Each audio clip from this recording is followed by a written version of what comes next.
ಓಂ ಹ್ರೀಂ ಭೈರವಿ ಕ್ಲಾಂ ಹ್ರೀಂ ಸ್ವಾಹ. ನಮಸ್ಕಾರ. ಈ ದಿನ ಮಾರ್ಚ್ ತಿಂಗಳ ರಾಶಿ ಭವಿಷ್ಯಕ್ಕೆ ಹೋಗೋದಕ್ಕೆ ಮುನ್ನ ಕೆಲವು ವಿಚಾರಗಳನ್ನ ಹೇಳೋದಾದ್ರೆ, ಜ್ಯೋತಿಷ್ಯದಲ್ಲಿ ಬಹಳಷ್ಟು ಮಿಸ್ಟೇಕ್ಗಳಾಗ್ತವೆ. ಜ್ಯೋತಿಷರು ಯಾರು ಅಂತ ನಮಗೆ ಗೊತ್ತಾಗಲ್ಲ, ನಿಜವಾದ ಜ್ಯೋತಿಷರು ಯಾರು ಅಂತಾನೆ ಗೊತ್ತಾಗಲ್ಲ.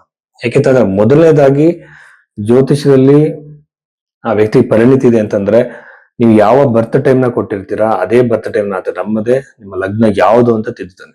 ಇದಕ್ಕೆ ಬರ್ತ್ ಟೈಮ್ ರೆಕ್ಟಿಫಿಕೇಶನ್ ಅಂತಾರೆ.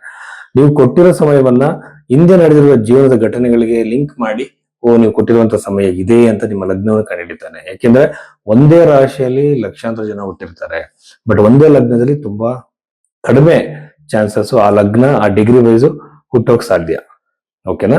ಸೊ ಎರಡನೇದಾಗಿ ಬಂದು ಹಿಂದಿನ ಘಟನೆಗಳು ಹೇಳಿದ ನಂತರ, ಲಗ್ನವನ್ನು ತಿದ್ದಿದ ನಂತರ ನಿಮ್ಮ ಭವಿಷ್ಯವನ್ನು ಹೇಳ್ತಾರೆ. ಹಾಗೇನೆ ಪರಿಹಾರಗಳನ್ನು ಸೂಚಿಸುವಾಗ ಮೊದಲನೇದಾಗಿ ವ್ಯಕ್ತಿತ್ವದಲ್ಲಿ ಬದಲಾವಣೆ ಸೂಚಿಸಬೇಕು.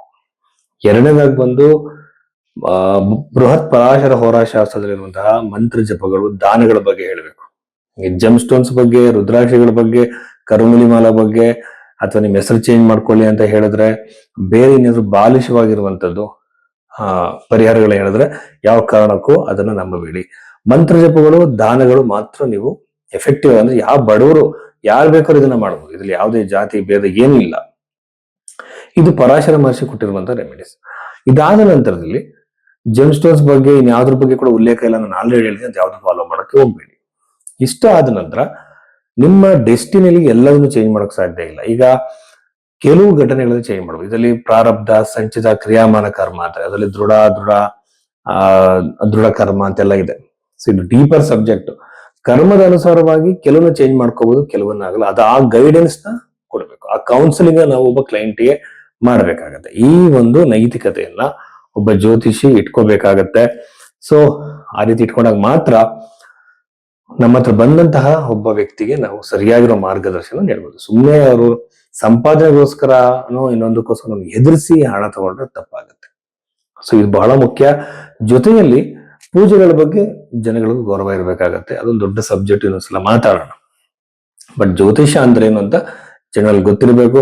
ತುಂಬಾ ಜನ ಹೇಳ್ತಾರೆ, ಸರ್ ಜ್ಯೋತಿಷ ನೀವೇನು ನೋಡ್ತೀರ ಅಂತ. ನಾನು ಲಗ್ನವನ್ನ ಫಸ್ಟ್ ಚೇಂಜ್ ಮಾಡ್ತೀನಿ, ಮಿಸ್ಟೇಕ್ ಇದ್ರೆ. ಅನಂತರದಲ್ಲಿ ಡಿವಿಷನಲ್ ಚಾರ್ಟ್ಸ್ ಅಲ್ಲಿ ಈಗ ಚತುರ್ಥಾಂಶ, ನವಾಂಶದವರು ಬದಲಾವಣೆ ಮಾಡಿ ಹಸ್ತರೇಖೆ, ಈ ಹಸ್ತರೇಖೆಯಲ್ಲಿ ನಾಡಿ ಹಸ್ತರೇಖೆ ಪ್ರಕಾರವಾಗಿ ಅವರ ಒಂದು ಜಾತಕಕ್ಕೆ ಟೈಮಿಂಗ್ಗೆ ಅದನ್ನ ಮ್ಯಾಚ್ ಮಾಡಿ ಪ್ರಶ್ನೆ ಕೊಂಡಲ್ಲಿ, ಇದರಲ್ಲಿ ಹೋರಾರಿ ಆಸ್ಟ್ರಾಲಜಿ ಅಂತಾರೆ, ಪ್ರಶ್ನೆಗಳನ್ನ ಮೂರನ್ನು ಟ್ಯಾಲಿ ಮಾಡಿ ಮೂರನ್ನು ಕೂಡ ಇಂಡಿಕೇಶನ್ ಇರುವಂತಹ ಘಟನೆಯನ್ನು ನಾನು ಅವ್ರಿಗೆ ಹೇಳ್ತೀನಿ.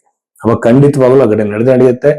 ಜ್ಯೋತಿಷದ ಬಗ್ಗೆನೂ ನಂಬಿಕೆ ಬರುತ್ತೆ. ಸೊ ಈ ರೀತಿ ಜಾತಕವನ್ನು ನೋಡ್ಲಿಕ್ಕೆ ನೀವು ಭೈರವಿ ಆಸ್ಟ್ರೋದಲ್ಲಿ ನಿಮ್ಮ ಕನ್ಸಲ್ಟೇಷನ್ ಬುಕ್ ಮಾಡಿ.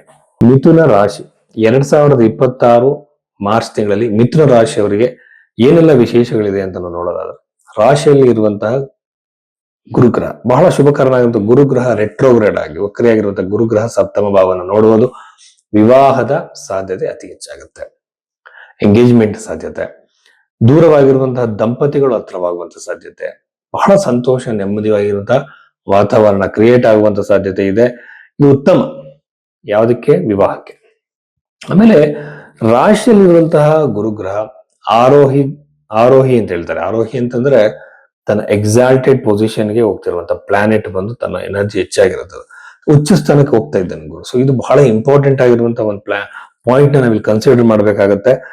ಇದು ನಿಮಗೆ ಅನುಕೂಲ ಮಾಡುತ್ತೆ ವಿವಾಹದ ವಿಚಾರದಲ್ಲಿ. ಮತ್ತೆ ಪಂಚಮ ಭಾವ ನೋಡಿದ್ರೆ ವಿದ್ಯಾರ್ಥಿಗಳಿಗೆ, ಜಾಬ್ ಓದ್ತಿರೋರಿಗೆ, ಕಾಂಪಿಟೇಟಿವ್ ಎಕ್ಸಾಮ್ಸ್ ಓದ್ತಿರೋರಿಗೆ ಬಹಳ ಅನುಕೂಲ ಆಗುತ್ತೆ. ಎಕ್ಸಾಮ್ಸ್ ಕೊಡೋದ್ರಿಂದ ಕೂಡ ನಿಮಗೆ ಹೆಚ್ಚಿನ ಅನುಕೂಲವನ್ನ ನೀವು ನೋಡಬಹುದು. ಹೇಗೇನಿದ್ ನವಮ ಭಾವ ನೋಡೋದ್ರಿಂದ ದೂರದ ಸ್ಥಳಗಳಿಗೆ ಪ್ರವಾಸ, ಎಸ್ಪೆಷಲಿ ಬಂದು ಟೆಂಪಲ್ಸ್ಗೆ, ಎತ್ತರದಲ್ಲಿರುವಂತ ಸ್ಥಳಗಳಿಗೆ, ದೇವಾಲಯಗಳಿಗೆ, ಶಕ್ತಿ ಕ್ಷೇತ್ರಗಳಿಗೆ, ಯೋಗಿಗಳನ್ನ ಭೇಟಿಯಾಗುವಂತ ಅವಕಾಶ ನಿಮಗೆ ಒದಗಿ ಬರುತ್ತೆ ಮಿಥುನ ರಾಶಿಯವರಿಗೆ. ಇದೆಲ್ಲ ಆದ ನಂತರದಲ್ಲಿ 3ನೇ ಮನೆಯಲ್ಲಿರುವಂತಹ ಕೇತುವಿನ ಅನವಶ್ಯಕ ಓಡಾಟ, ತಿರುಗಾಟದಿಂದ ನಿಮ್ಗೆ ನಷ್ಟ ಆಗ್ಬೋದು. ನೀವೇನೋ ಒಂದು ಬಿಸ್ನೆಸ್ ಮಾಡಕ್ ಹೊರಟಿರ್ತೀರಾ, ಅನವಶ್ಯಕ ಓಡಾಟ ಆಗುತ್ತೆ ಹೊರತು ಅದನ್ನ ನಿಮ್ಗೆ ಯಾವ ಲಾಭನೂ ಆಗೋದಿಲ್ಲ. ಈ ತರ ಪಾಸಿಬಿಲಿಟೀಸ್ ನಿಮಗೆ ಈ ಒಂದು ಮಿಥುನ ರಾಶಿ ಹುಟ್ಟಿದವ್ರಿಗೆ ಇರುತ್ತೆ. ಜೊತೆಯಲ್ಲಿ ದಶಮ ಭಾವದಲ್ಲಿರುವಂತಹ ಶನಿ ನಿಮ್ಮ ಕರಿಯರ್ ಅಲ್ಲಿ ಬಹಳ ಒಂದು ನಿಧಾನ ಪ್ರಗತಿಯನ್ನ ಕೊಡ್ತಾನೆ. ಈಗ ನೀವೊಂದು ಜಾಬ್ ಅಲ್ಲಿ ಇರ್ತೀರಾ, ಪ್ರೋಗ್ರೆಸ್ ಎಕ್ಸ್ಪೆಕ್ಟ್ ಮಾಡ್ತಿರ್ತೀರಾ. So usually you cannot expect any kind of progress at this moment because of the Saturn placement in the 10th house. ಹೇಗೇನ್ ಇಲ್ಲಿ ನಿಮ್ಮ ಒಂದು ಜಾತಕದಲ್ಲಿ ಒಂದು ಒಂದು ನೆಗೆಟಿವ್ ಪ್ಲೇಸ್ಮೆಂಟ್ ಇದೆ ಅನ್ಕೊಂಡು ದಶಮಾಧಿಪತಿ, ಅಲ್ಲಿ ಕೂಡ ನಿಮಗೆ ಇದೇ ಬಗೆಯಲ್ಲೇ ಇಂಟರ್ವ್ಯೂ ಕೊಡ್ತೀರಾ, ಡಿಲೇ ಆಗುತ್ತೆ. ಕೆಲಸ ಪ್ರಯತ್ನ ಪಡ್ತೀರಾ, ಡಿಲೇ ಆಗುತ್ತೆ. ಇರೋ ಕೆಲಸದಿಂದ ಬೇರೆ ಕೆಲಸಕ್ಕೆ ಹೋಗಿ ಜಂಪ್ ಪ್ರಯತ್ನ ಮಾಡ್ತಿರ್ತೀರಾ, ಅಲ್ಲೂ ಕೂಡ ಅನವಶ್ಯಕವಾದಂತಹ ವಿಳಂಬವನ್ನ ನೀವು ನೋಡ್ಬೇಕಾಗತ್ತೆ. ಉದ್ಯೋಗಾಕಾಂಕ್ಷಿಗಳಿಗೆ ಅಷ್ಟು ಒಳ್ಳೆಯ ಸಮಯವಲ್ಲ. ಬಿಕಾಸ್ 8ನೇ ಅಷ್ಟಮಾಧಿಪತಿ ಆಗಿರೋನು ದಶಮದಲ್ಲಿ ಅಷ್ಟು ಒಳ್ಳೆಯದಲ್ಲ. ಈ ಜಾತಕದಲ್ಲೂ ಕನ್ಫರ್ಮ್ ಆಗ್ಬೇಕು. ಸೊ ಇಷ್ಟು ವಿಚಾರಗಳು ಮಿಥುನ ರಾಶಿಯವರಾದ್ರೆ, ಚತುರ್ಥ ಭಾವ ಚೆನ್ನಾಗಿರೋದ್ರಿಂದ ಪ್ರಾಪರ್ಟಿ ಖರೀದಿ ಮಾಡೋರು ಹೇಳೋದು, ಮಾರೋರ್ಗೂ ಕೂಡ ಸಮಯ ಒಳ್ಳೇದು ಮಾರ್ಚ್ ತಿಂಗಳಿನಲ್ಲಿ. ಈಗಿನ ವಿದ್ಯಾರ್ಥಿಗಳಿಗೆ ಬಹಳ ಒಳ್ಳೇದು, ಸರ್ಕಾರಿ ಉದ್ಯೋಗದ ಆಕಾಂಕ್ಷಿಗಳಿಗೆ ಒಳ್ಳೇದು, ಆಮೇಲೆ ಪಿತ್ರಾರ್ಜಿತ ಆಸ್ತಿನ ಎಕ್ಸ್ಪೆಕ್ಟ್ ಮಾಡ್ತಿರೋದು ಒಳ್ಳೇದು. ಯಾವ್ದಾದ್ರು ಪ್ರಾಪರ್ಟಿ ರಿಲೇಟೆಡ್ ಆಗಿ ನೀವು ಕಾನೂನು ಮೊರೆ ಹೋಗಿದ್ರೆ, ಕೋರ್ಟ್ ನಲ್ಲಿ ನಡೀತೀರ, ಅಲ್ಲೂ ಕೂಡ ನಿಮಗೆ ಪಾಸಿಟಿವ್ ಒಂದು ಪ್ರೋಗ್ರೆಸ್ ಅನ್ನು ನೋಡೋ ಸಾಧ್ಯತೆ ಇರುತ್ತೆ. ಜೊತೆಯಲ್ಲಿ ಕುಟುಂಬದಲ್ಲಿ ಉತ್ತಮವಾಗಿರುವಂತಹ ಆಹ್ಲಾದಕರವಾಗಿರುವಂತಹ ವಾತಾವರಣ ಇರುತ್ತೆ. ತಾಯಿಯ ಜೊತೆಗೆ ಸಂಬಂಧ ಚೆನ್ನಾಗಾಗುತ್ತೆ. ಇಷ್ಟಪಟ್ಟಿದ್ರೆ ಅವರಿಂದಲೂ ಕೂಡ ನಿಮಗೆ ಉತ್ತಮ ಒಂದು ಸಮಯ ಸಿಗಬಹುದು ಅವ್ರ ಜೊತೆ ಕಳೆಯೋದಿಕ್ಕೆ. ಸೊ ಇಷ್ಟು ವಿಚಾರಗಳು ಮಿಥುನ ರಾಶಿಯವರಿಗೆ.